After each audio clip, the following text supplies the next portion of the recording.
going knocking door to door it was tedious at first, but after some time, I got to meet a couple of my neighbors. I'm like, okay, these are really cool people. And it turns out they actually had kids and I could play with them. And some things came from it. So the local aspect of just connecting with people, I feel like nowadays people have lost, but you got to talk, you have to be able to vocalize what you're thinking. You're not going to be able to do that if you're uncomfortable having conversations, even with people that you don't know. You never know how you can be a blessing to someone or they can be a blessing to you if you don't have the conversation. So, Well, I love the San Gabriel Valley. Welcome to the My SGV podcast. So I grew up here and I still live in Alhambra. I was raised in between Temple City and Alhambra. Eventually resided in South San Gabriel. Our mission is to capture and share the stories of the people of the San Gabriel Valley. Monterey Park has pretty much been my whole life. Well, I'm proud to say that I was born and raised in the San Gabriel Valley. We believe our diversity is what makes the SGV great. And no matter where you are from, in the San Gabriel Valley, you will feel welcome.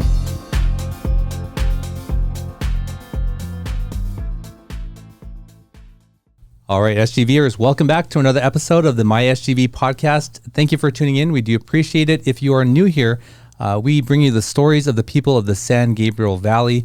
And if you are a returning listener, thank you for tuning in. We do appreciate you spending this time with us. Scott, you're of a different generation from me, although we share a lot of similar interests and likes, but there are definite differences now. And actually, I just had a conversation, with someone the other day about phones. Like if you didn't want to speak to someone, you just took your phone off the hook and it was just a busy signal for however long you had it off. Like, do you remember those days with the phone? Yeah, definitely. Yeah. And I even remember party lines. You may not even know what that is. I don't. People would have to share the same phone line. So like maybe you and your neighbor had the same line. Oh, wow. Yeah. So if you picked up, your neighbor might have been talking, you had to hang up until the neighbor was off the phone. Wow. Even I experienced that as a young child where we had party lines. So the phone line was not exclusive to your home. Interesting. Yeah. I remember I probably had committed to memory a dozen or so phone numbers of all of my friends that I would call and just off my memory, I would dial. And if you messed up on a rotary phone, you had to like start all the way over. Oh yeah, all the way over. Well, I had, I still know my phone number from when I was, like 10, but I didn't know my mother's phone number last year, because she had a new number. I didn't learn it, no reason to, but I could tell you what our phone number was, when I was 10 years old. Sure. And it didn't begin with a number, it began with a name. Oh, well, I remember if we were going to go anywhere new, I would pull out the Thomas Guide and I would, look at the streets and maybe make some notes and commit it to memory.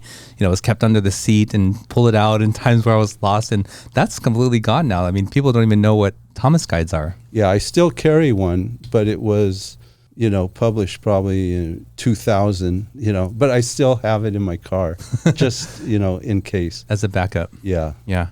Well, we've had conversations about different generations on this show. And one of the things that you and I have shared in our own conversations was this idea that every generation has to be better than the last or else where are we going, right? Like this idea that, oh, no, you guys don't know anything, I think is a poor mentality to have, right? I certainly want my children to be better than me and better than our generation. So yeah, that was a really difficult realization I had, that at some point I realized I have to be better than my parents.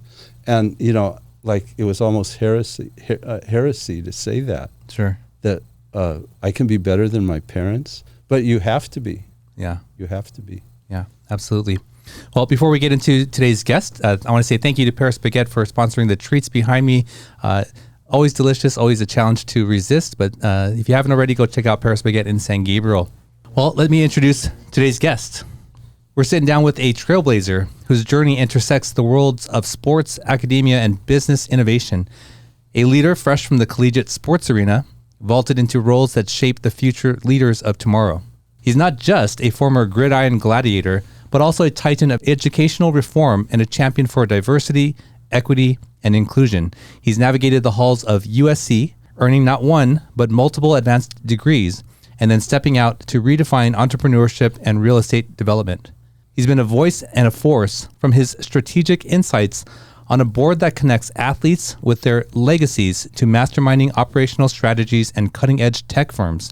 His commitment to mentorship is evident from his days on the football field to his impactful engagement in nonprofit work, empowering the next generation of student athletes. Recognized by prestigious institutions with accolades for his academic excellence and community service, he's a playbook strategist turned business innovator. Please join me in welcoming Frank Martin II. Frank, welcome to the show. Thanks for having me on, Russ. Yeah. I know what I sent you for a bio, but what you did with that, hats off. Oh, thank you. Love it. Love it.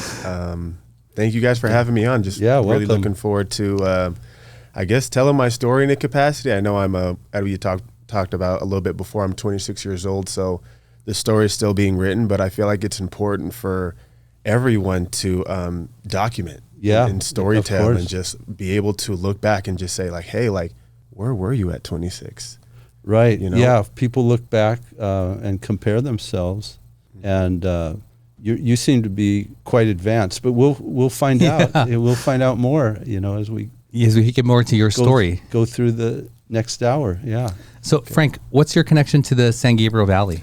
So my connection to the San Gabriel Valley kind of starts before I was even born. My grandmother, her name is Virginia Martin, originally known as Virginia Blanche, but married into the Martin family, was one of the first African American couples to move into West Covina. After redlining and all of that stuff, only person of color on the block.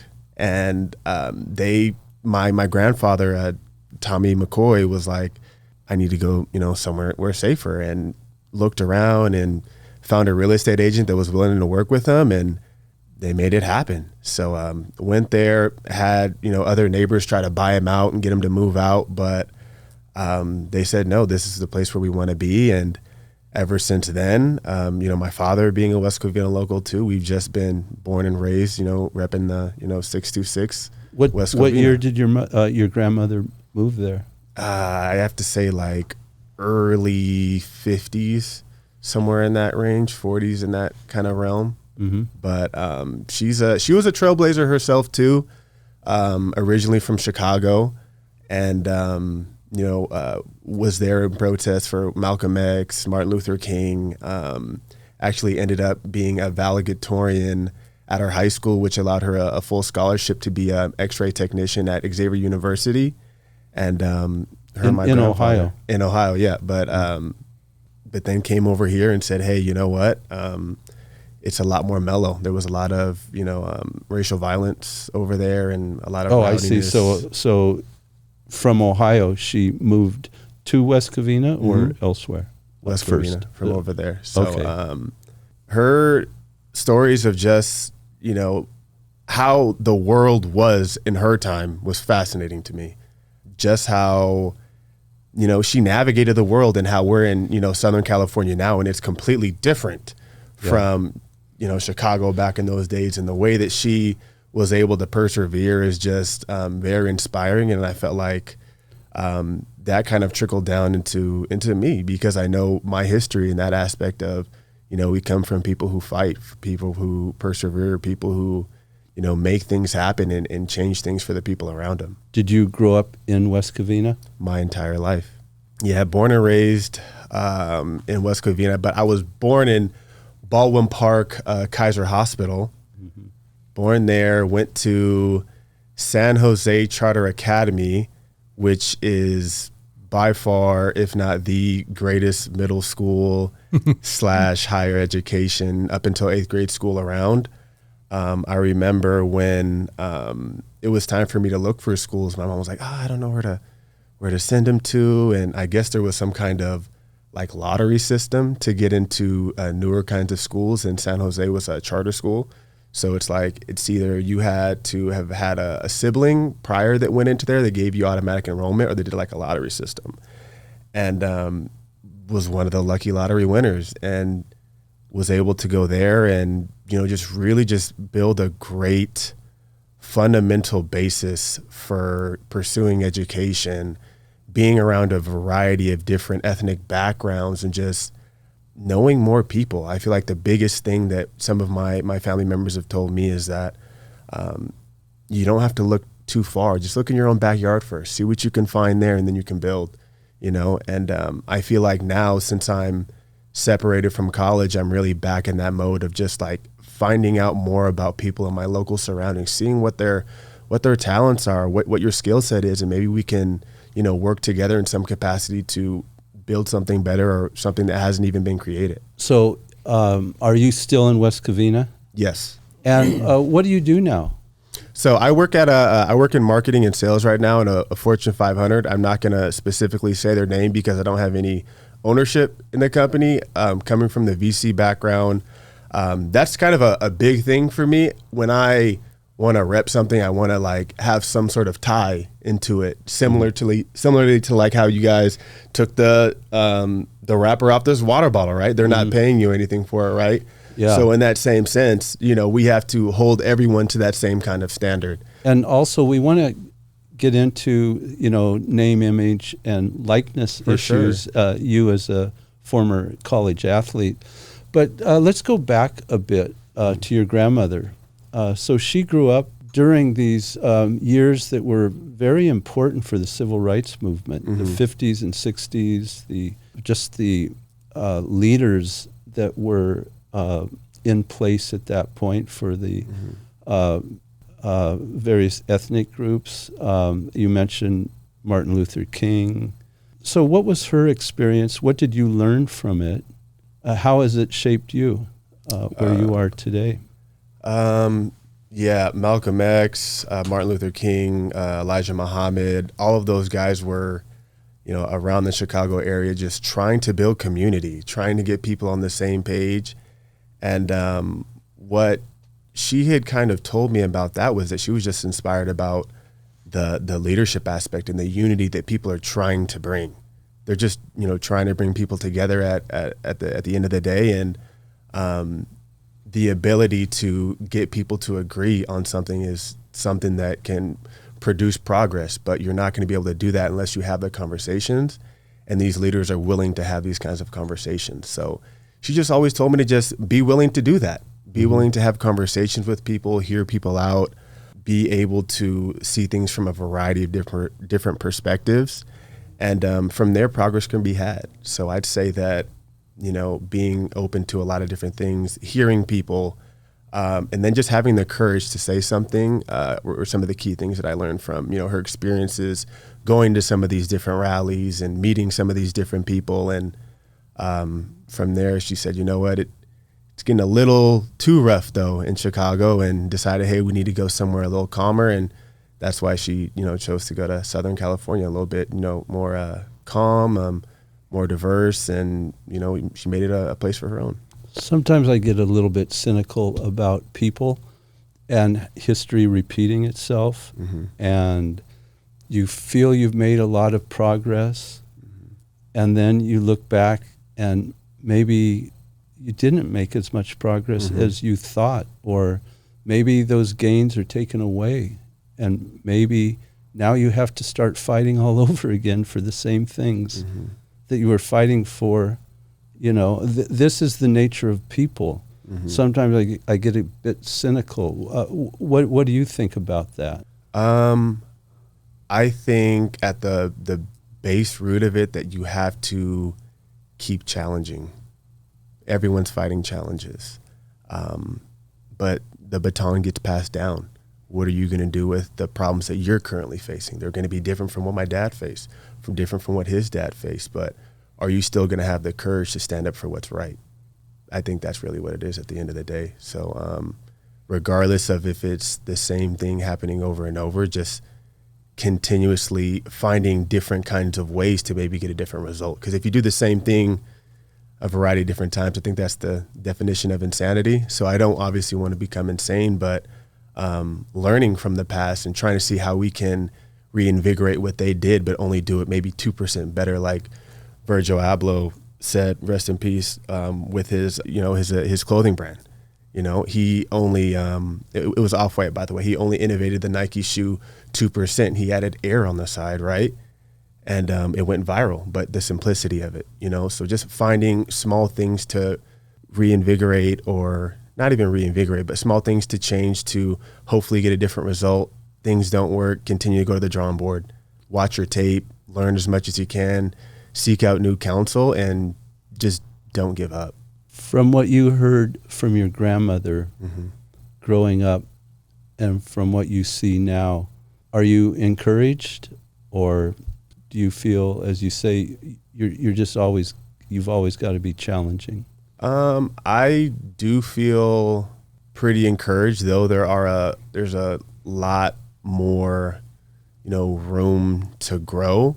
But I feel like with, you know, more people getting educated and people learning about their own past, that we're going to be able to come together even more and change things for the better. So I think with, you know, continuous education, people just collaborating, having that conversation, accepting differences, and just being like, okay, if we both don't like something, there's obviously some kind of similarity that aligns there. How can we find ways to make win-win situations? I know Russell had mentioned prior to the show that in some ways he felt you're an outlier to your generation. And I think that's an interesting subject to talk about. Yeah, and actually I have limited engagement, I would say. So in my limited engagement, I would have found that the ability to have conversation easily about meaningful things, not trivial things, is somewhat harder or more difficult for Frank's generation. Maybe it's just the people that I've engaged with, but that's just the general sense that I've found. Maybe they just don't want to talk about it with me. Could be that, right, too. But I find Frank to be a very open, you know, serious thinker type, I think, you know. That's what you are.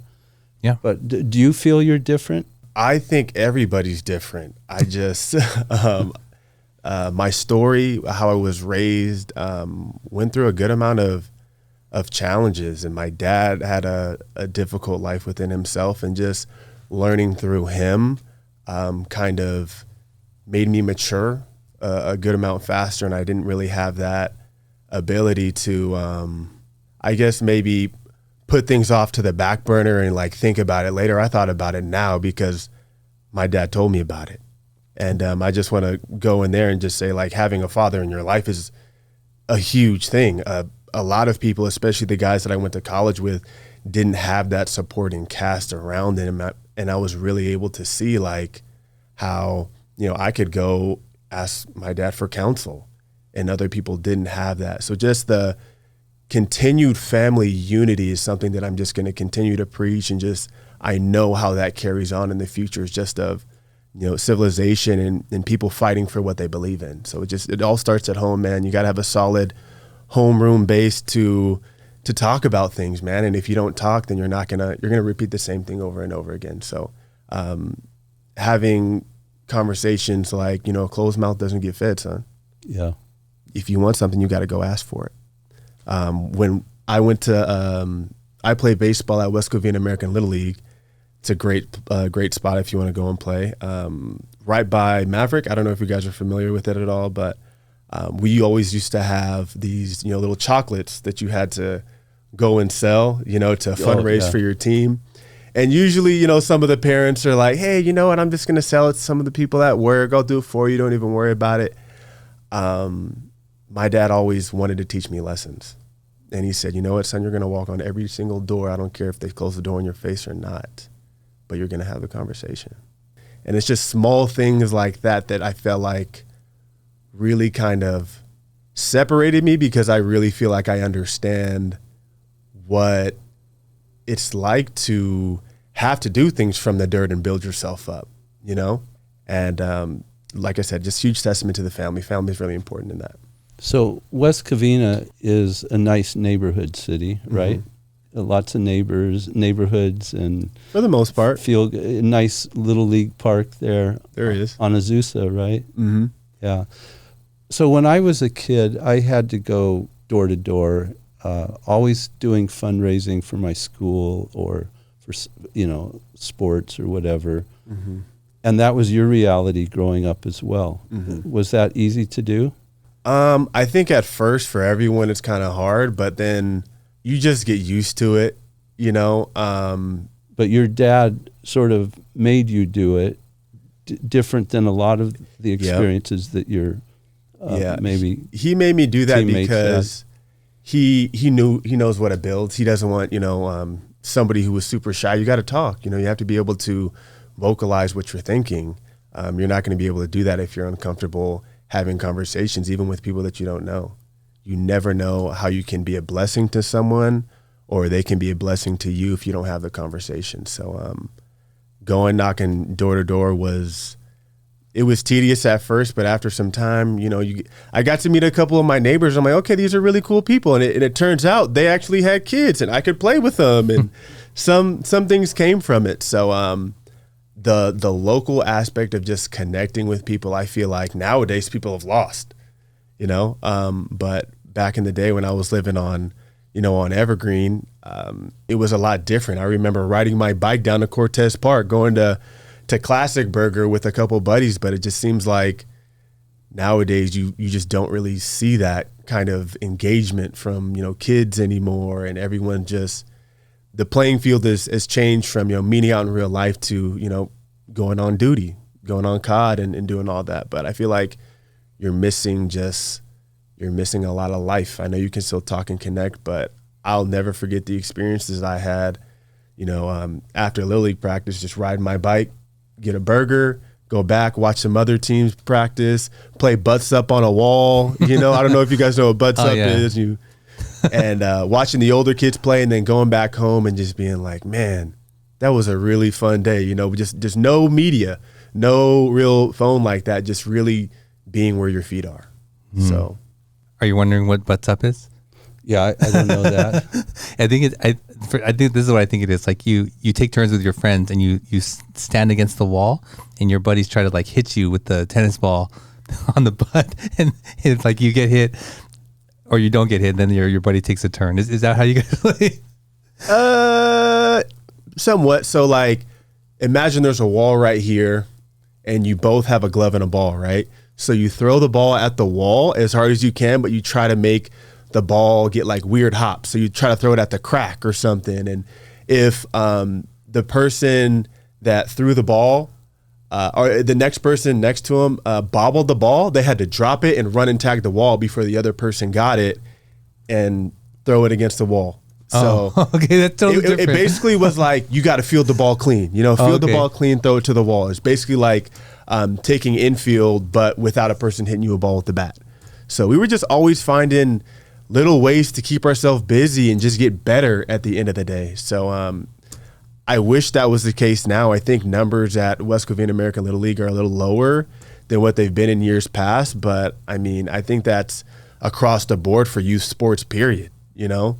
So I know there's a lot of injuries and a lot of this stuff, but I feel like, you know, there's ways to make things safer. And, you know, it's a huge part of just building local camaraderie, being able to just, you know, connect and create relationships with people, because once you know, go off to high school and you go on to, you know, college, it's different worlds, you know, and you have to know who you are as well. And I feel like you don't necessarily understand who you are 100% until you can, you know, build a quality council around you to have people to check you and be like, hey, this isn't really, you know, this isn't your character. I've known you since you were 6 years old and we played on the Angels, you know? So building up that surrounding cast is a huge part, because you're always going to need somebody to lean on at some point. We can never go through this life alone. You always need a tribe. It takes multiple people to, you know, hold up that one flag, you know? But as Russell had kind of pointed out, either in the show or before the show, you know, for a lot of people, connection is Instagram or just being on their phone somehow. Yeah, nowadays. I hear you on that, and I feel like that's like a false kind of connection.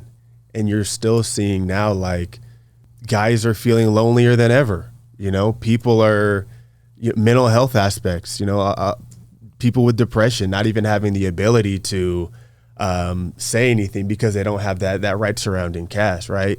So I feel like, Instagram is a part of it, right? It's cool to see what other people are up to, but is that really genuine? Or are you just posting, something that you did that was interesting? Mm-hmm. What about those times that you aren't posting? How is your family? You know what I'm saying? That's the stuff that I really feel like is actual connection. How can we help each other? I realize that, you just got laid off from another job. I know another opportunity right here for you. Those kinds of things. I understand one of your family members passed away. Is there anything that I can do in the meantime to, help you? Can I drop you guys off a meal? Something like that. Something that close connection feel. I feel like, everything on our phone now is just distant kind of, connection. Yeah. So yeah.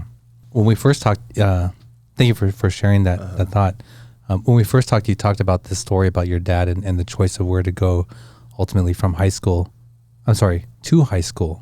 right? And that sort of ties into like who you are and who your dad is. Can you share that story with us? Sure. So taking it back to West Covina American Little League when I was about like 11, 12 years old, I was a pretty big kid, around like 5'10", maybe 5'11", but voice still very high because I, hit puberty a little later than most folks.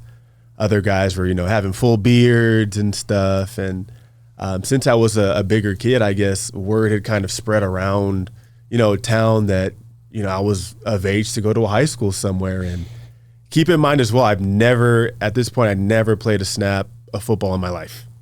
Never. I've just strictly baseball because I like playing with my team. I like swinging stick. I like running around the bases and jogging and, pointing at my dad being like, yeah, I just did that, But so around the times, like I said, 11 and 12, some of the local coaches from different high schools would come to my Little League practices that my dad was coaching every now and then. We had people from, South Hills, West Covina kind of pop up. But this is something that I thought was unheard of. At the time, I was like, why are high school coaches coming to watch me play right now? Like, I'm just playing baseball, having fun. But when it came closer time to, actually making a decision, like the real, final contenders were Bishop Amont, Damien, or here's the thing, Modern Day wasn't even really in the picture like that. It was either between Bishop Amont or Damien. And the thing is like all these schools have tuition, it's, I think it's like $7,000, $6,000 for each. And at that time, my family wasn't in the capacity to do that. So we needed help that could, give us the right financial abilities to make that feasible, right? And on top of that, when you look at the history of like what kind of kids are coming from certain institutions, you have to take that into account as well. Because a little bit of prior context before that is when I was 8 years old, my dad had a very real conversation with me, and he said, son, if you don't get a scholarship, I don't know what you're going to do. And I had to, from that age, come up with a plan and be like, I got to get a scholarship somehow. I guess that was a little bit of the plan, but the actual taking out of steps to do it, I was actively trial and error, like figuring out what was going to be the best thing for me. And my dad got a call from Coach Rick Berrigan from a mutual, I think it was from Mr. Collins, who I also went to high school with. His son, his name is Andre Collins. Went to one camp and met Bruce Rollinson, and he told me that, I know you've never played football before. I don't think that's, a con. I actually think that's a pro, because I don't have to change any bad habits that anyone else has instilled in you. You're a clean slate. He said, I love your character. I love your hustle. I love the way that you run 5 yards past the line of scrimmage every single time. I love your tenacity. And, bottom line, he made it possible. He made it possible for, my dad and, my family and myself to commit to driving 45 minutes every single day to a school, And at first I wasn't even driving there. I woke up at about like 4:30 every single morning, and I took public transportation because both of my parents worked. But, when you really see yourself or see your life going in a different direction from what you are currently living, you're willing to sacrifice for those future generations. And I just felt like that was a small aspect of that. Which school was it? Modern Day. Oh, so you went to Modern Day in Orange County? Yes, indeed. Okay. You took public transportation every day for some time? For the first about year, maybe year and a half, until I was able to get my license, and then we'd carpool with a couple people. But for the first, year or so, it was really, very long days, waking up very early, not getting back home until about 9:30, 10 o'clock, doing homework while I'm in transportation, still watching film. But at the end of the day, when you have aspirations of living a certain kind of way and changing what, saying the last name Martin means when you're in a room, I mean, it's a small price to pay. What was it that your father did? You had mentioned he had some maybe difficulties. Just not having, a very active father in his life, man. He had to figure a lot of things out himself. And it was, him, my grandmother, and his sister, at the house, long hours by themselves, figuring things out, doing God knows what, good and bad. But he made an active decision after, enduring all of that he was going to be one of the most present fathers, in my life. And to see how that has kind of affected into how I've kind of turned out, I, owe a lot to him, owe a lot to my mother for just continuing to pour into me and just believe. So I think belief is a very active and important part of someone doing something. Do you really think you can do this? Are you telling yourself you can do this? Are you affirming it, So they were just always continuing to pour into me and saying, hey, you can do whatever you put your mind to. And you accepted that? Were you always a confident person? I'd say I'd always was confident. It just didn't show up the same kind of ways. Like when I was younger playing baseball, I wasn't as vocal, but I feel like when you want to lead people, you have to say how you feel. You got to communicate a message. Everyone has to get on the same page. So as I got older and I just continued to, be by my dad's side, we'd look at other players. We'd watch post-game interviews of how people answer questions and how they were kind of, leading their teams, like studying little things. And I'd add that to my tool belt. And when I went to go back and talking to my team, I'd, use some similar points to be like, hey, we need to do X, Y, and Z. This is why we need to do it.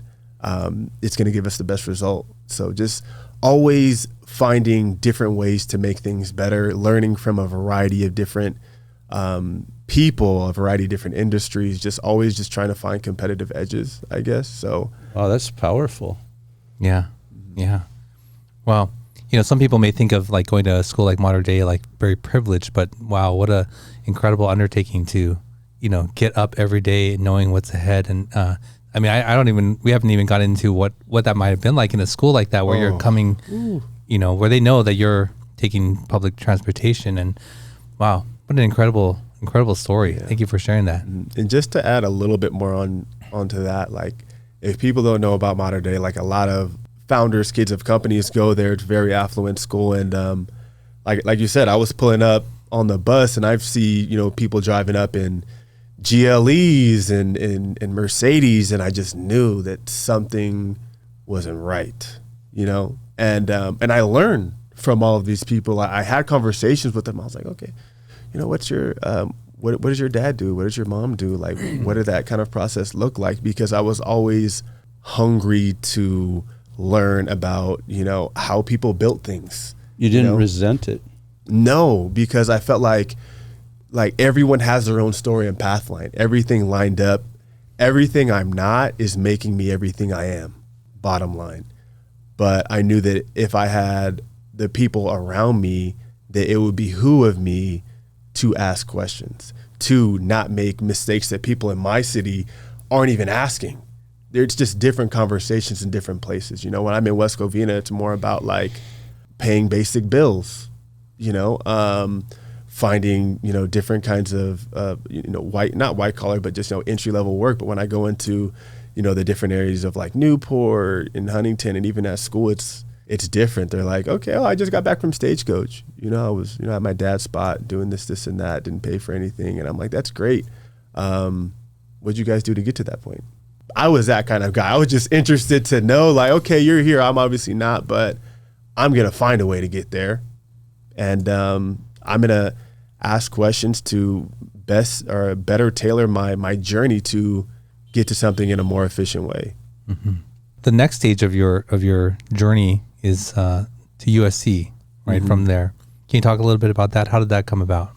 So, man, I've been a USC fan ever since I came out the womb. Honestly, I don't have many memories of myself crying at a young age, but when I tell you, when Vince Young ran into the end zone, I knew it. That last play, I went to tears. I really well, you went to probably tears. Were only 4 or 5, right? But it's SC, man. Come on, it's Pete Carroll. I had a 5 jersey and I was big, Yeah. I was just like, I was trying to score touchdowns. And Reggie Bush was on the sideline. He was on the sideline for that play, right? They didn't for that play, man. Right. And I was just like, one of my whole dreams was like, I gotta, make it to SC. I want to feel that feeling. And even prior to that, my dad and I would go to games without even a ticket, but find a way to get in, and just seeing and experiencing that energy and that electricity. I was like, man. So let's see, you would have started at SC in about, 2016? That's when I graduated from high school in 2016. So you started 2016 at SC. On the football team all 4 years? I was at SC for 6 years, which is very not, I guess, an ordinary path. I redshirted my first year, and then prior to that, after that, COVID happened, so everyone got another year of eligibility. Mm. So I was able to. I could have, left at 3 with the degree that I had, but I was like, you know what? USC is a business at the end of the day. They are utilizing me for, my body, my mind, making sure that tickets are being sold to come and watch these games. People are fundraising money to support this program, right? I need to make sure that that it's an equal agreement. So in that capacity, I was like, hey, how do I get as much education out of this place that I physically can? Because I just seen so many people prior that just didn't take advantage of those opportunities that were there, and I didn't want to make that same mistake. But just think, today you could have been a millionaire. At what cost? I don't know, but you sell your name, your image, and your likeness. I get that, but I'm just more talking like the health benefits or the health effects after it as well. Yeah, you can make that money in the front half, and I fully support all of my guys getting their bag. I know a bunch of people in the league. I think the homie Amon-Ra St. Brown just signed a $125 million contract. He made it. Congratulations. Who did? Amon-Ra St. Brown. Oh, wow. $125 million. From Mater Dei. But that's not everybody's, story. Yeah. And for the position that I played, man, it was there's a lot of contact, man. So you were an offensive tackle, is that right? Offensive tackle. Which I have always been told, aside from quarterback, that's the brain position in football, right? I'd agree to that because it's one of the only positions where you have to have 5 people doing one thing, protecting or creating alleyways, right? And if one person doesn't do their job right, then the whole operation looks like a bust. Either it's a tackle for loss or it's a quarterback sack, but you don't really know if they do something bad unless, or you don't know if somebody does something bad until like something really bad happens, like a sack fumble or a really big hit like Jadeveon Clowney hitting the guy from the running back from Michigan and making a highlight play, picking the ball up with one hand and freaking running. But you have to be very, team-oriented and communicative to Were each you a other. starter? No. Did you play much? I didn't. And that was like a very interesting change into like how I viewed what I was going to do in the future. Because originally coming out of modern day, I was like, I think the number 2 or 3 tackle out of California. And I was like, you know what? Let me go here. And if I'm good enough to play in the NFL, I'll play at USC. I don't want to go anywhere else. And as I continue to play and develop under a variety of different, offensive line coaches, it just really wasn't in the cards for me. And I started to develop interests and just see myself as more than just an athlete. And so I guess that kind of segues me into pursuing a lot more education, talking to different people in the the business programs, and finding out how their families got to certain points, because I did a little bit of research myself, and I was like, man, let me look at all 32 owners of these NFL teams. How many of those actual NFL owners played in the NFL? I'll bet you the answer is 0. That part. So once I figured that out, I was like, man, this is a possible way. Granted, the fact this isn't basketball, and I know everyone's going to say like, oh, Magic Johnson. I love Magic Johnson. Magic Johnson Enterprises. You don't get hit in the head as much, So I'm really looking at this in a 100-year kind of scheme, 80, 90-year lifetime kind of scheme. And I want to be the best for my family. I want to be the best for my grandkids. And I feel like the only real way to do that is by protecting my mind, protecting my health, and utilizing those same things to create and bring people together to solve problems ultimately. So football didn't work out as much as the way that I wanted it to, but I honestly felt like that was a blessing, because if I were still to be pursuing that, or I went that route, who's to say I would have met the people that I'm meeting now, or understood the knowledge that I've known now. And I really feel like I'm going to make a lot more of an impact for, my people by, helping people build businesses, connecting people to opportunities to find people who are, raising money or sending money out to different businesses. So I feel like that's actually a lot more important in the grand scheme compared to, being someone that somebody can watch on TV. But Right. let me say again, though, no offense to anyone doing that. I love what you're doing. Just different routes. Yeah. Yeah. Well, Frank, I want to get into what you're doing now, but before we get into that, we ask each guest to bring an item of significance. What did you bring with you today? So I figured I'd bring a little pizzazz to the show today. Okay.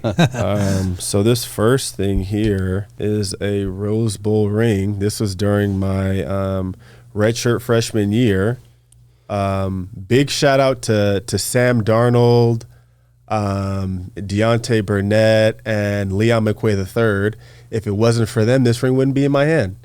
But I was a part of a really great team, man. Learned from a lot of guys in that locker room, and ultimately the result is a result. You saw, against Penn State, big guys like Saquon were there, but this signifies just like, I posted a picture on Instagram saying, just a kid from the Cove with a dream, and to see all those the efforts that led up to this, and to see this, it was just a cool moment. That was 2018? Yeah. 2017, 2018. Who was your coach? Clay Helton. Oh, yeah. Amazing sure. human being. Yes, yeah. He seemed like a pretty decent person. Right? Amazing human being. And I rock with Coach Helton a lot, because there was a point in time where I was balancing 2 master's programs at one time. And I had a conversation with him, and I said,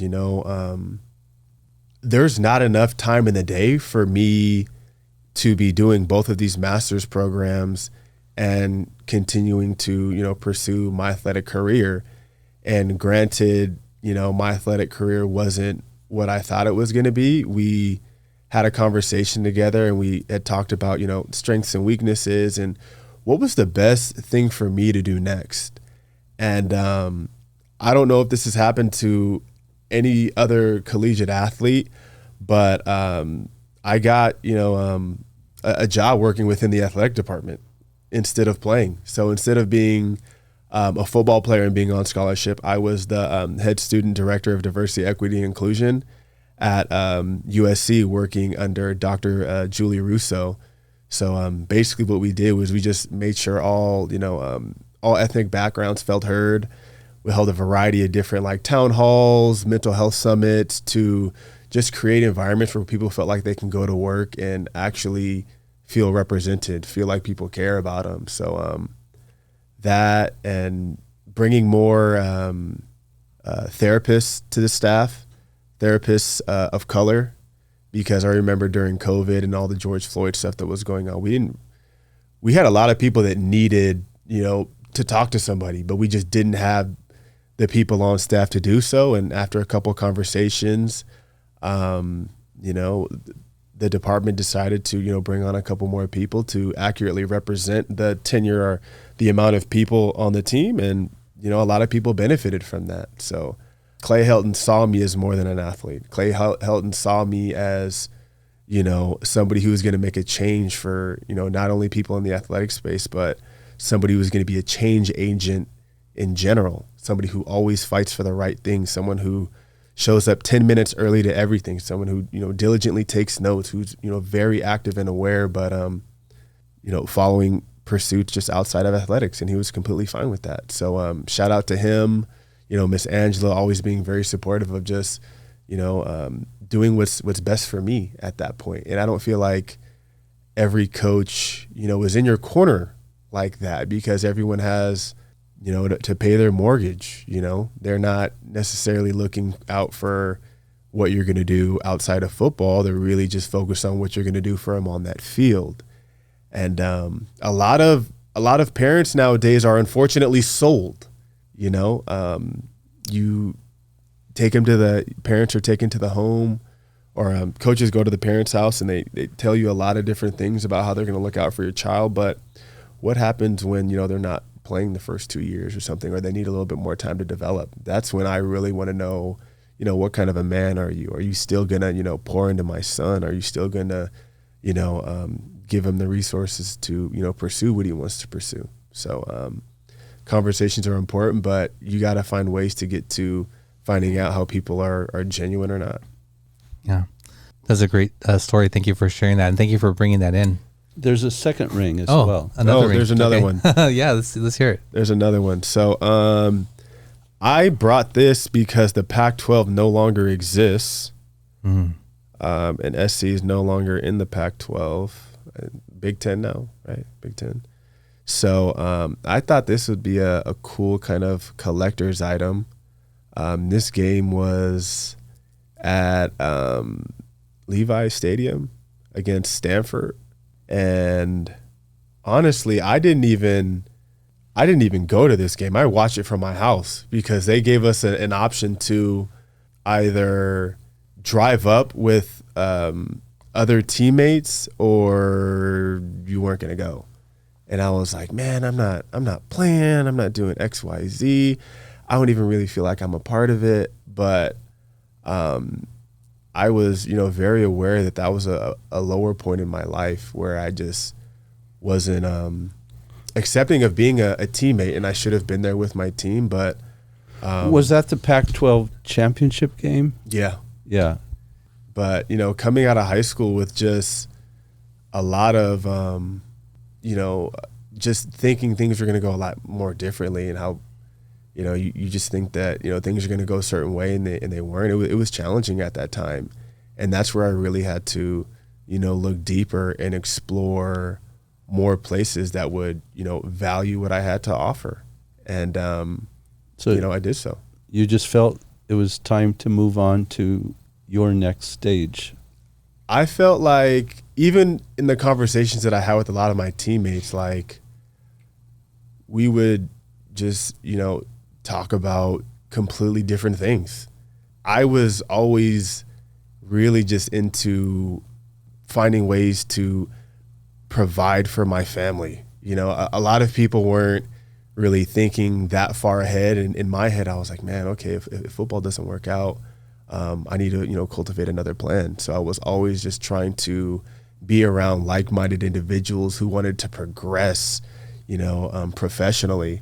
So I felt like I would talk to, you know, a couple of the guys, the walk-ons would be, you know, a little bit more, you know, up to talking about those kinds of things because they didn't have the worry of having to perform. You know, they were actually paying to be there, and a majority of the families that were walk-ons, you know, came from, you know, more affluent places.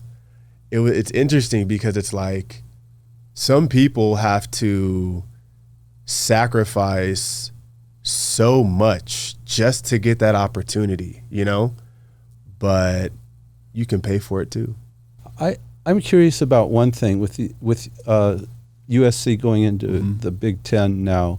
As an athlete, how do you think those long plane trips are going to affect the team? Is it going to make any difference at all? I mean, I think it's just something they're going to have to get used to. After a couple of games, it'll be like nothing, but like it's travel.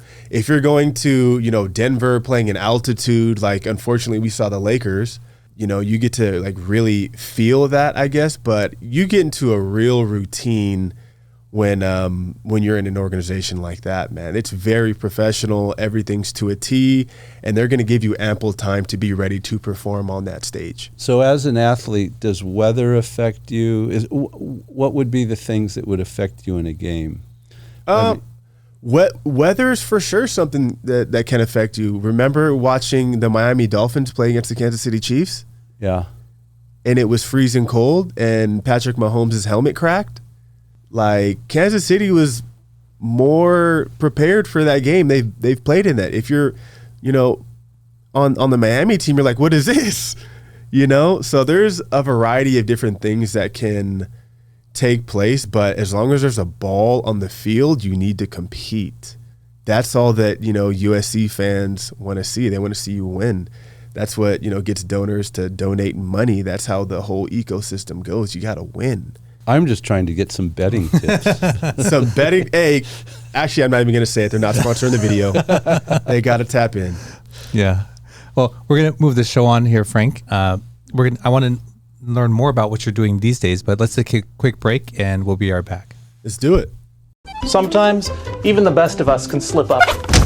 That's why the law offices of Scott Wormuth are here to pick you back up again. And while they strive to get you the biggest compensation possible, oh my gosh! Their main concern is your health and recovery. They work closely with doctors and insurance companies to make sure you get the proper medical treatment. Initial consultations are free, so give them a call. At the law offices of Scott Wormuth, we're with you all the way.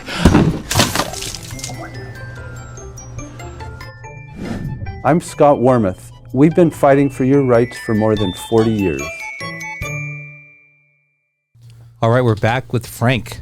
Frank, before the break, we were talking about Scott's delinquent habits of sports betting, which you didn't want to tap into. But when we come back from the break, we like to ask questions from this deck of cards called Icebreakers. And it's just a way for the audience to get to know us a little bit better. So here's the question.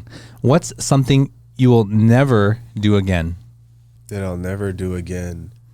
I'd say in the third grade, I didn't study for a test, and I thought I made a deal with somebody that I could trust to look at her paper.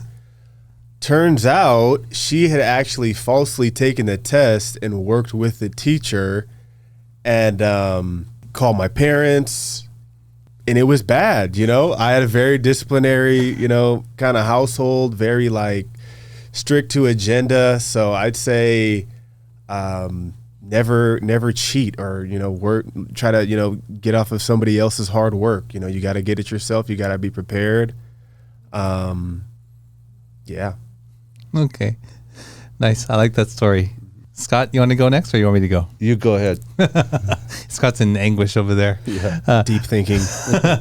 I'll never remain in a relationship, friendship, definitely not romantic because I'm married now, but in a relationship with a person who is, you know, sort of toxic to me. Yeah, toxic in many ways, like violates boundaries,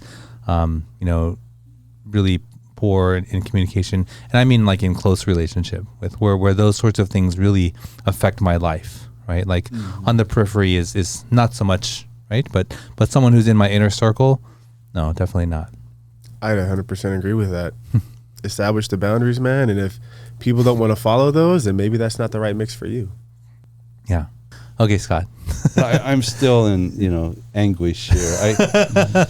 So I'm just going to learn from the two of you. That's all. So I'm going to learn from Russell that I better never get into a toxic relationship again, and from you, I better never cheat again. Okay. Or hedge your bets in the. Yeah, and I should never bet again. is maybe the third thing. Is there a hotline that we can get this out over here? With the national, do not bet. We're joking. Gamblers Anonymous. Joking. Yeah, unless you have an edge, right? Yeah, Scott? yeah. Unless you know it's going to happen for a fact. I just tried to get an edge, but you couldn't give me one. Oh, we're on air, man.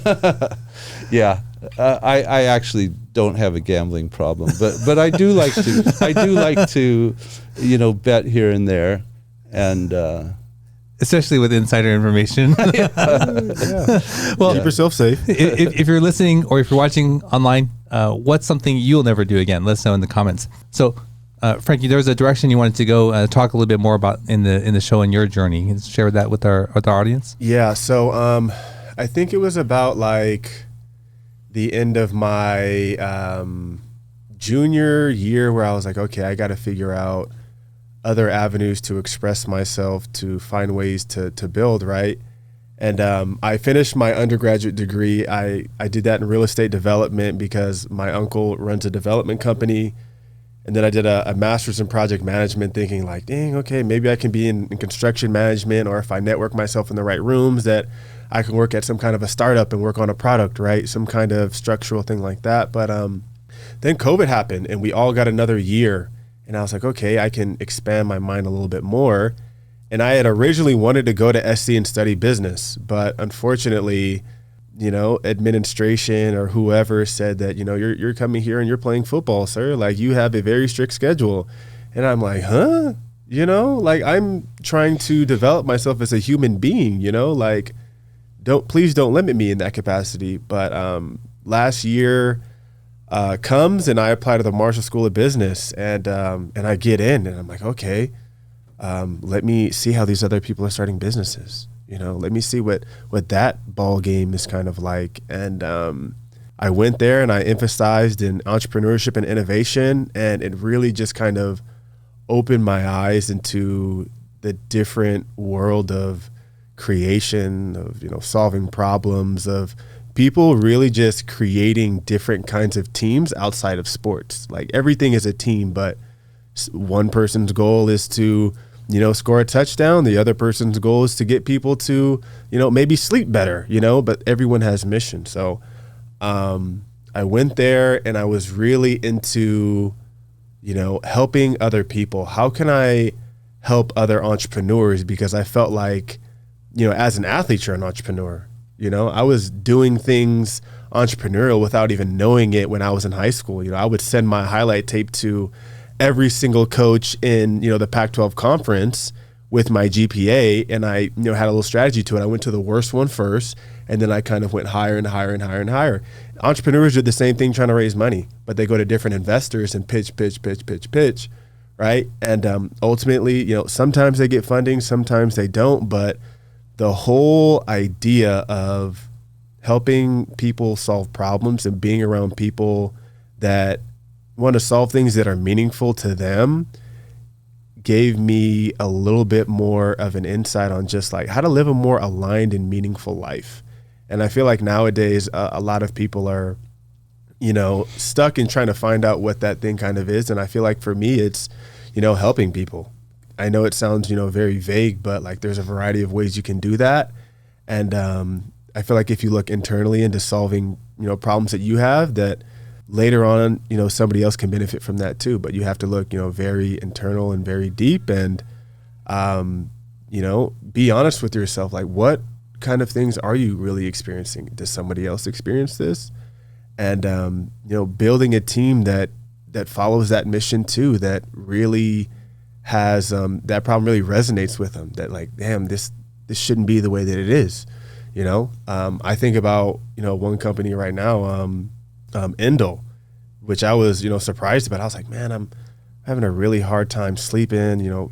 Mine kind of goes off a little bit. I don't know if you guys experience the same thing, but everyone's just so overly stimulated with all the information that you see online. It's kind of hard to settle yourself down.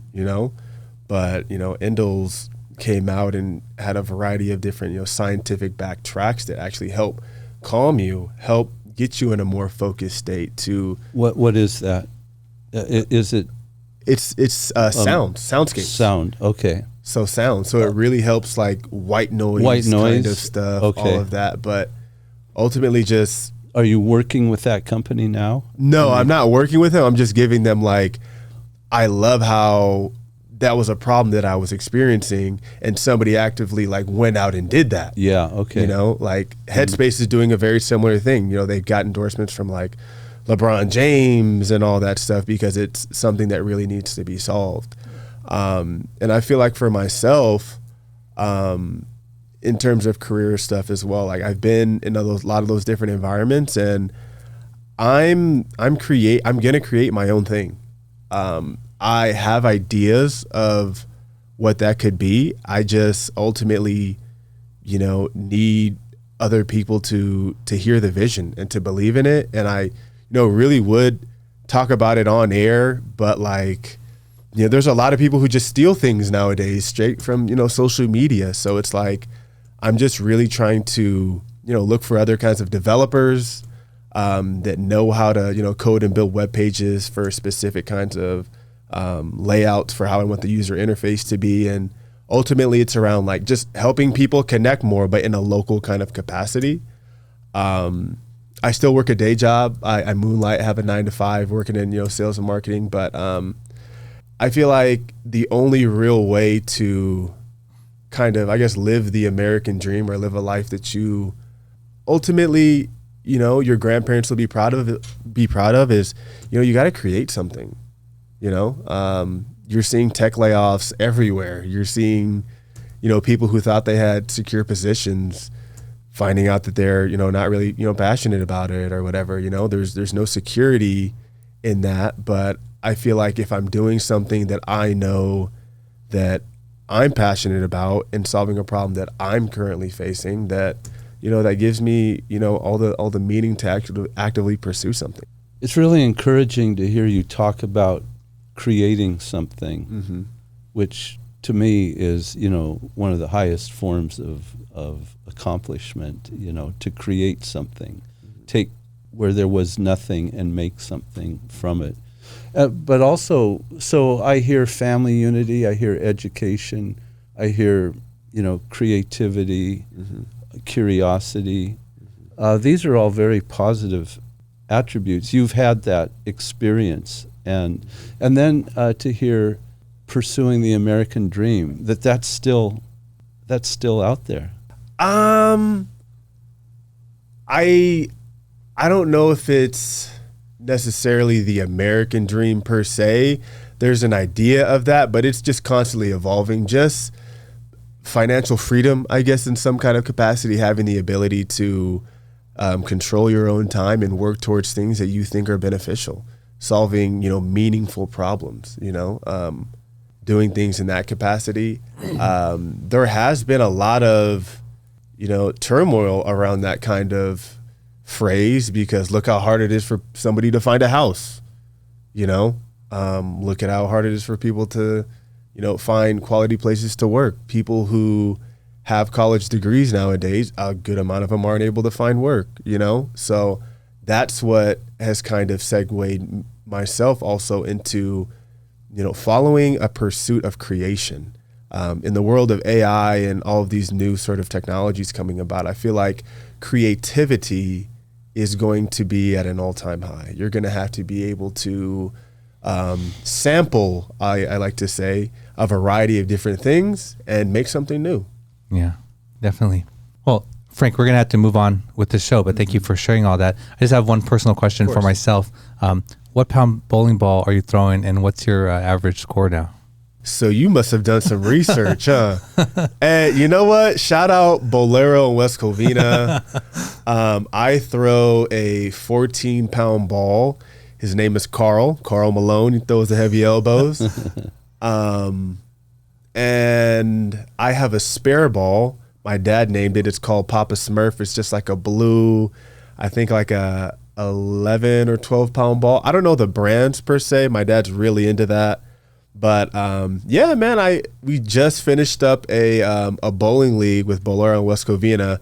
First bowling league we ever did. I just was looking for different ways to bowl with my dad, and we came in first. Oh, so, nice! Congratulations! Congratulations! I appreciate you. My average score, I think, is like a 155. It's not crazy, but you know, I show up every day with the mindset. You know, I'm going to compete. I'm going to get my teammates right. We're going to come ready to go. You know.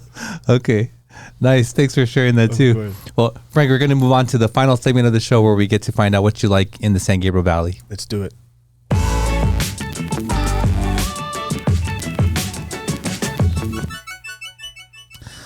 Frank, this is what we call the SGV3, and we ask you to share your 3 favorite or most memorable places or experiences in the San Gabriel Valley. So what would be number 1? Number 1 has got to be Cortez Park. Hands down. I just learned so many lessons from playing sports over there. The first thing that I'll share with you guys is that when I was 10 years old, my dad tried to get me to play for the West Covina Bruins over there. And at 10 years old, I weighed about 135, 140 pounds. Dang. It was normal for me. I had a little appetite, you know, a little normal. But my dad was like, you know, you got to play. But I had to play up, right, for the 14-year-old team. And I was like, what? I was going to practice. I was hating bear crawls. And the whole vibe around it was just not me. You know, these people were mature. I was just a kid. These guys were talking about girls. I was talking about, you know, Dragon Ball Z at the time, you know. And I really wanted to, I really didn't want to do it. But, you know, my dad, you know, was trying to, you know, instill lessons into me and stuff. And it just came to a point in time where I just talked to my mom. I was like, you know what? I don't know if I can do this. And my own dad cut me from, you know, the team. And it's interesting because, you know, you think you get cut from a team and, you know, you don't show up anymore. My dad was a coach there. So I had to show up to every single practice, every single game, you know, with a water rack in my hand, feeding all the guys. So it's, you know, things like those that just, you know, taught me lessons to always be open-minded and you never know what's going to happen if you don't take an opportunity. Be strategic about it, but I'll say now I've confidently, you know, played longer than a majority, if not all of the guys that ever played over there. So it's not how you start per se. It's a marathon. It's how you finish. Keep going. Yeah, it would be number 2. The second one, I'd have to say Classic Burger in McIntyre Square. The McIntyre family actually are all USC alums, so shout out to them. Fight on. I love Classic Burger because it's just like a safety blanket, you know? It's just like something mom and pop. You know what you're gonna get. I like to get my specific order on a normal basis, man, and it just always reminds me of home, you know? Where is Classic Burger? Classic Burger's very close to Cortez Park. So you know where McIntyre Square is, Russ, at all? Or it's really close to exiting off of the 10 freeway. You know where the Jollibee building is? Oh, yeah. So if you get off on Citrus and you make a left right there. Oh, you know what? I do know a little bit about streets. Remember we were talking about it earlier? You can actually name one? Hey, one. Citrus is probably one of the only streets that I can actually remember by heart. But yeah, very close to over there. I get a double cheeseburger combo, grilled onion, no tomato, cut in half. And, you know, I like a variety of different sauce. So ketchup, ranch, Thousand Islands. I like to diversify. So it's 11:15, and I'm thinking about hamburgers, and that would be a good place to go. Classic Burger might be closed. They are a family operation, so they have, very, common decency of, setting a proper work schedule for their employees. If that's the case, man, you got to go to In-N-Out, man. Well, you always need to go to In-N-Out. And the thing is, too, with that is that, like, you go to a variety of these different food places out here, and I feel like you kind of feel bad after you eat it, because you're like, man, is there some kind of GMO or something, or some kind of like super toxic chemical or something in this, right? But when you go to In-N-Out, I feel like, what's their slogan? Quality you can taste. Like, that's something that's real. The In-N-Out brand is real in that capacity. They keep it very simple, and they if you want something else besides a burger and fries, go somewhere else. So quality product. Every time I go there, 10 out of 10 experience. If In-N-Out's tapped in, sponsor the show. Maybe get us some cars or something, please. Awesome. Yeah, for sure. Frank, what's a third place? Third place, I'd have to say in West Covina is San Jose Charter Academy. Because without those people over there, Mr. Wu, my science teacher, Miss Cooper.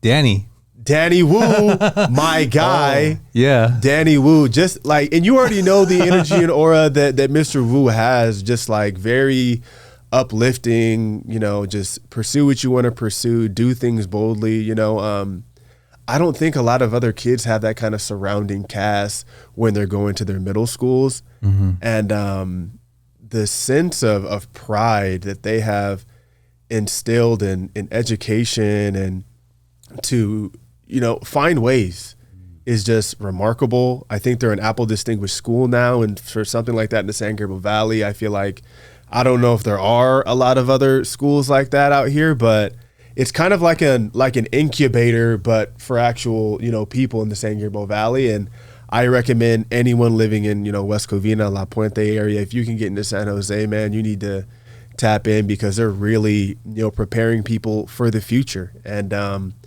they love their alumni. Quick side note, Bryce Young went to San Jose Charter Academy for 1 year, his whole back year. Wow. And Gabe York, another guy. There's a lot of like athletes that come from this area. So they continuously put out good work, good values, education first, treat people with respect. And I just hope other people have a similar experience to what I had, but I just know that that's not the reality. So continue to yearn, ask questions, talk to different people. And if you're looking for a spot to, send your kid, tell them to go be a shark. Awesome. Well, Frank, thank you so much for coming on the show and sharing your journey with us. If people want to get in touch with you, what's the best way to do that? Everyone looking to get in touch with me, my Instagram is IamFMII. I am Frank Martin II. It's the initials. Like I said, any developers, anyone with the skill set that wants to build, I'm very entrepreneurial. I want to help connect dots. Let's do it. I want to work with kids. Not kids. I just want to work with people in my neighborhood, leverage those resources first, and then let's see what we can do, man. Let's get it. Awesome. 2024. Thank you so much, Frank, for coming on the show and sharing all that with us. We do really appreciate it. Thank you. Shout out Big Rest. Well, there you go. There's another episode in the books for you. I really appreciated Frank and sharing his story. And if you are not fascinated, I don't know what you have listened to, but just his way of presenting himself, his way of speaking, his outlook on life, forward looking, not just, let me enjoy what's in front of me now is something that I really appreciate about him. And, hopefully if you are a younger listener to this show, just to see what else is out there in terms of a way of approaching things and a way of looking at life. Well, if you like this type of content, please consider subscribing to the show. And don't forget, you can support our show by becoming a Patreon. Look us up on Patreon, MySGV Podcast. You can find our full back catalog of episodes on our website, mysgv.net. And don't forget, I do write a weekly newsletter. You can subscribe to that. You can find a link on our website. And until next week, we'll see you then. Thank you for joining us on the MySGV podcast. Check out more of our content on our website, mysgv.net. This show was produced by Scott Wormuth, directed by Russell Mano, edited by Victoria Allers, and original music by Yone OG. If you'd like to join us next week as we capture and share more stories from our diverse community, feel welcome. Nice matter. No, kind of matter.